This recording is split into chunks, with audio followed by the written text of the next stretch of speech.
So you know what? Let's do it tonight. You're mistaking my kindness for weakness. And I'm gonna show you the difference. Cedric, I said what I said. Tonight is on. It's on. Me and you tonight. Hey, another trick decision, another trick mistake. Oh! Well, that was takes by Adonis Smith.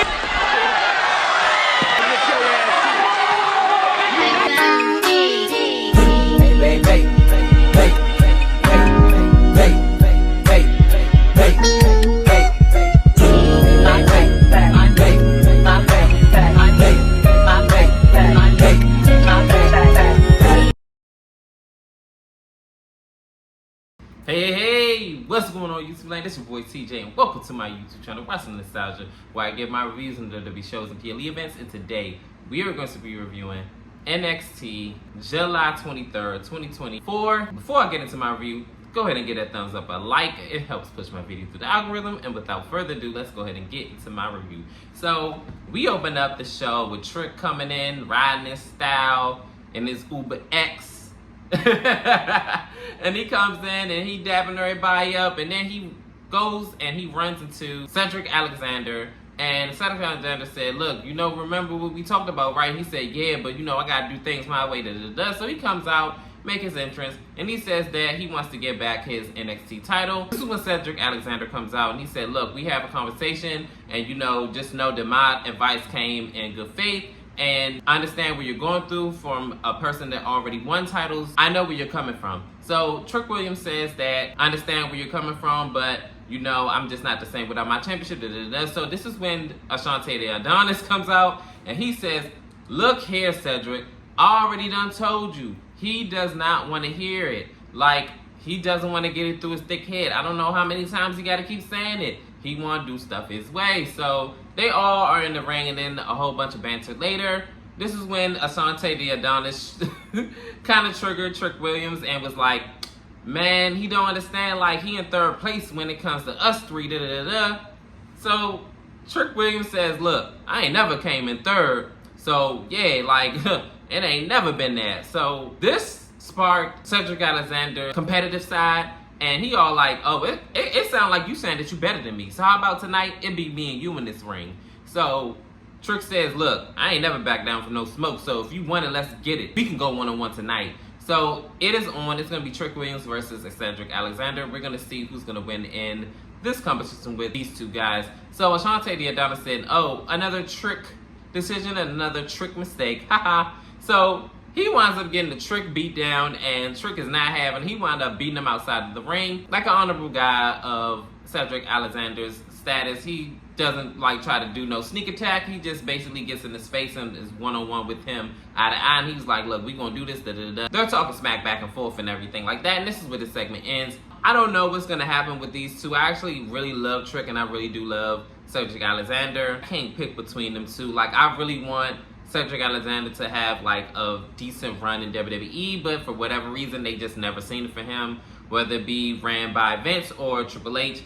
It just seems like he has like this stop-start push, and I don't know what the disconnect is, but hopefully at some point they find a viable way to use him effectively, and hopefully it translates into championships. Like, he don't have to be the world champion, like when, the United States or Intercontinental, like, tag team again, something. And if he climbs up that ladder and he becomes world champion, then hey, give it to him. But hey, if it's in the cards for him, let it be for him. But if it's not, it's not. But at least let him win like one of the mid-card titles. Like, he at least good enough at that. But hey, that's it for my thoughts. In our first matchup, it is Josh Briggs versus Brooke Jensen. So this match started off already on the BS, because while Josh is trying to make his entrance, Brooks winds up like attacking him from behind, and then he just beat him up until all the way up into the ring rafter, and then they just go back and forth from here. Then this is when Josh gains control, and he's beating him up outside of the ring, and before the commercial break, he is in firm control. After the commercial break, Brooks is in control, and he winds up beating him up, and then he winds up having a kendo stick and just was wearing him out. And before he even wore him out with the kendo stick, he said, hey, Booker T, he said 3 strikes, right? So he wound up hitting him 3 times with the kendo stick, and then he wound up hitting him a little bit more. Go on to the end of the match. This is when Shawn Spears, for whatever reason, had invested interest in this match. And he said, do it, do it, do it, do it, do it. So Josh, for whatever reason, wants to turn his attention to Shawn Spears. Big mistake, because he wound up getting hit front to back by Brooks with a steel chair like 8, 9, 10 times. Then he winds up DDTing him on the chair. And then he winds up pinning him 1, 2, 3. Brooks winds up winning this match, and he obviously aligns himself with Shawn Spears. In this next matchup, it is Lexis King versus Eddie Thor. These two already started off hot and heavy, like swinging at each other and like exchanging chops, and then they wind up exchanging wrestling holds later on. I remember at one point in the match, Lexis King tries to do his correlation, which is basically like a neck breaker, and he does not get it. And then there was another point in the match where he tries to go for it again. Eddie Thor winds up reversing it and hitting his own version of a DDT. And 1, 2, 3, he winds up winning this match. But after the match, Lexis King winds up beating Eddie Thor up, and he winds up sending him outside the ring. And I believe he injured his arm because he put his arm in between the ring post and the steel stairs, and he winds up hitting his scepter onto his hand. So I'm just like, whew, I'll tell you one thing. This is heating up. I don't know if they're going to do like a no DQ match or what's going to happen, but whew, Eddie, you picked the wrong one to go to war with. In this next segment, it is Trick Williams, and the interviewer said that you really wanted Ethan Page, but you got Cedric Alexander instead. So he says, look, I'm going to fight anyone and anybody that I can to get back my NXT championship. I'm not going to stop. And if I got to go through the whole roster, that's exactly what I'm just going to have to do. So he winds up turning his attention to Pete Dunne, because Pete Dunne said something, and he says, oh, now you got something to say, but last week you was quiet as a mouse. Like, what's going on, man? What's up? So Pete Dunne says that, just figure it out, man. And I'm like, you said that last week. Like, what's going on here? Like, are we going to develop an actual storyline? Like, are you going to be feuding with Trick Williams next? Like, go ahead and, like, spit it out, because I'm tired of this whole, let me be all dark and mysterious and all gloomy and stuff, and you're just gonna have to figure it out. Please, stop it. In this next matchup, it is Ashante the Adonis versus Oral Mensa.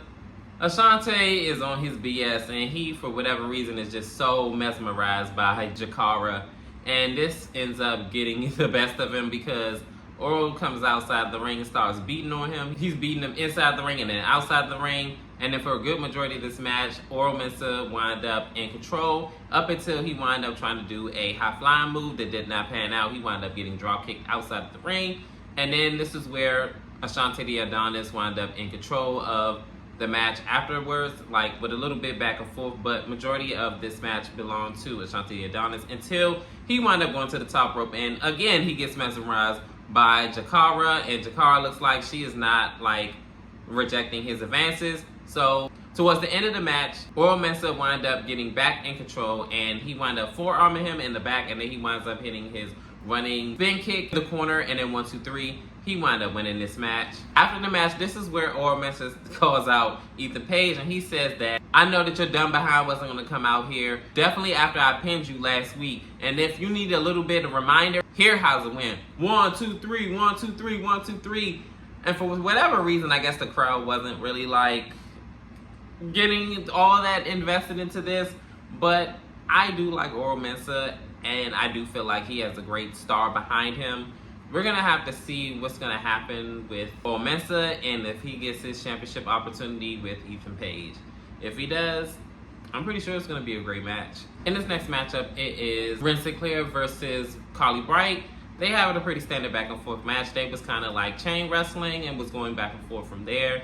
And then there was certain parts in the match where Carly Bright kind of had the advantage, and then there was other parts where Ren Sinclair had the advantage. But towards the end of the match, with no quarters cut through at ringside, she wound up rolling up Carly Bright, and one of the members of No Quarters Catch Crew wound up like pressing up against her back so that way she could get the unfair advantage. And 1, 2, 3, she wound up winning this match. She said to herself that she wants to go into No Quarters Catch Crew as the only female member. We're gonna see if she impressed them enough to be in the group. In this next matchup, it is Cedric Alexander versus Trick Williams. They start off with a collar and elbow tie-up, and Trick Williams wound up backing him up into a corner, and then they kind of shove each other, and then they kind of get serious. Then they wind up coming and colliding again, and Cedric Alexander is like taking over and out wrestling Trick Williams. Towards the commercial break, this is when Cedric Alexander wind up driving Trick Williams back first on the ring apron, and then this is when he is in control of the match. After the commercial break, a little bit back and forth later, Trick Williams wound up doing his trick knee, and then he wound up pinning Cedric Alexander. 1, 2, 3. Your winner is Trick Williams. After the match, Trick Williams and Cedric Alexander wind up embracing and hugging, and Trick Williams wound up raising his hand up, but he wound up getting beat up from behind by Pete Dunne, wiping him out. Pete Dunne wound up getting him in the ring and started beating him up some more, and then lays out Trick Williams. I guess Trick Williams got a new rivalry going on with Pete Dunne. You better lay low. In this next matchup, it is a tag team match. It is Lash Legend and Jakar Jackson versus Saruka and Carmen. So this match starts off with Saruka and Jakara, and Saruka is kind of getting the best of Jakara. Then the momentum switches into Jakara's favor, and then she winds up tagging and Lash Legend. Lash Legend winds up doing her little 1-2 and things like that. And so far, they're keeping Saruka away from her partner until she winds up tagging her in. And then they get a little offense in. They wind up like tagging frequently back and forth until it's the end of the match. This is when Lash Legend and Carmen was left in the ring. And I remember she wound up hitting Tornado DDT, but she kicked Jakar in the process. I think that was like a really, really great move. I love like the Tornado DDT, by the way. But anywho, she got a 2 count in this because Jakar wound up breaking up the pinfall. So then Soul wound up like mixing it up with her. Then Carmen tries to get the best of Lash Legend, but she wound up doing a big forearm, and then she wound up doing like a version of a crucifix driver. And then 1, 2, 3, Jakar and Lash Legend win this match. After the match, this is when Lash Legend gets the mic and she says, "Skirt." So, Aladon and Alba Fire, you said that you don't mind defending your tag team titles. How about you defend it against the brightest stars in Jakara and Lash Legend? And guess what? I would like to see it. In the next segment, Trick Williams is heated and he talks to Shawn Michaels. He says that he is focused on winning back his NXT title. And he says, look here, if Pete Dunne comes out and minds my business again, I'm going to drop him. So Shawn Michaels is trying to calm down Trick Williams, and he says, look, I got you, man, like, I got you. So he wound up walking away. This is when Roxanne Perez ends up saying, oh, so Thea Hill wants to get in a sit-down interview and I don't? Are you kidding me? I'm the women's champion, and why don't I get a sit-down interview? What, I'm not important enough? I'm the champion. I deserve better than this. So he's just like, I got you. It is so crazy seeing Shawn Michaels as a producer now, being as though that he is a former multi-time world champion and have so many accolades in WWE. But I gotta say, he's been doing a pretty decent job of it. It's a little bit trial and error, like a little misses here and there, but hey, it is what it is. Can't please everybody, but he's been doing pretty good to me in my eyes. In this next segment, it is Ethan Page. He's talking to an official and he says that, so, just for the record, I just want to make it known that it was not an official match when Oro pinned me. So I just wanted to just clear the air or whatever. And mind you, this none of this, bothers me. So just go ahead and tell him. So he winds up saying, like I said before, it was not an official match, so it didn't count. So he says, see, normally you guys are nincompoops and y'all don't see a thing, but you know what? You did a great service today. So Oro comes out again, and he winds up rolling him up in 1, 2, 3. He pins him, and no, again, this is not an official match, so he did not pin the NXT champion. So this enraged Ethan Page, and it looked like he was about to go after the referee. And I'm all like, why would the referee just pin his shoulders? Like, this is not a match. Like, what are you doing, sir? And Ethan is like enraged. He's like, no, it wasn't a thing. No, this was not a match. No, it's not a match. And I'm like, yo, and all you hear from the fans is 1, 2, 3, 1, 2, 3. I tell you one thing. That man sure knows how to get over, yo. And finally, we are here at our main event. It is the Rascals versus the NXT Tag Team Champions, Axiom and Fraser and Jovan. Yo, this match was very fast-paced. It started off with one of the Rascal members, and I believe it was Axiom. And they mix it up, and they, do their little chain wrestling moves, because, they're both high-flying wrestlers. And they, do their little fancy smashy 1, 2, yin yang, that whole thing. So then they wind up, doing frequent tags and this, that, and the third. I remember one spot where Wesley and Jovan wind up mixing it up, and I love their spot where they were like doing their little, you know, flippy stuff, and they was all like, you know, going mixing it up back and forth, and it looked so great. I remember even Jovan had did the little thing, which is the Rascals move that they do. Like, I thought that was really nice. And then I remember another spot where the Rascals had did the Bronco Buster on Jovan.